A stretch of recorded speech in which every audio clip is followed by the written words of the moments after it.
प्रभू येशू ख्रिस्ताच्या सर्वोत्तम नावामध्ये सर्वांचे मनपूर्वक अभिवादन।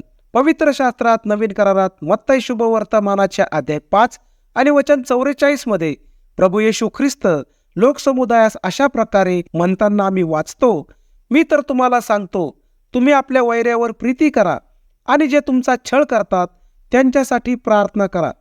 नवीन करारातील प्रेषितांची कृत्य या पुस्तकाचा लेखक लूक प्रेषितांची कृत्य पुस्तकाच्या आरंभाच्या भागातच तो लिहितो की प्रभू येशू ख्रिस्त जे काही करीत असे त्याचेच तो शिक्षण देत असे। याचा अर्थ जे काही प्रभू येशू ख्रिस्त शिकवित असे ते तो करीतही असे। प्रभू येशू ख्रिस्ताने जगातील सर्व मनुष्य जातींच्या लोकांवर प्रेम केले व मनुष्याला पापाच्या शिक्षेपासून म्हणजेच नरकापासून वाचविण्यासाठी मानवी देह धारण केले।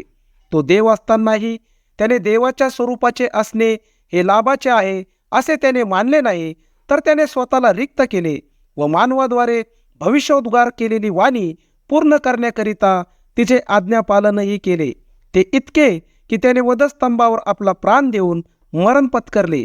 जी शिक्षा आमची होती ती शिक्षा त्याने स्वतः वधस्तंभावर सहन केली।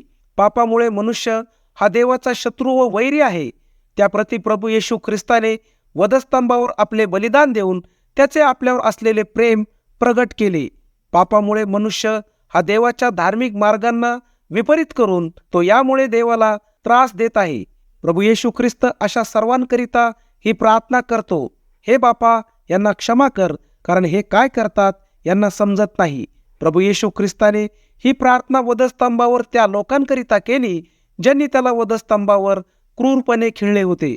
म्हणूनच आज जो कोणी प्रभू येशू ख्रिस्तावर विश्वास ठेवून ही प्रार्थना करतो त्याच्या पापांची क्षमा होऊन त्याचे तारण होते व तो नरकाच्या शिक्षेपासून वाचविला जातो। आपणही अशाच प्रकारे करावे हीच देवाजवळ तुमच्याकरिता आमची प्रार्थना आहे। योग्य निर्णय घेण्यास परमेश्वर देव आपले सहाय्य करो। धन्यवाद।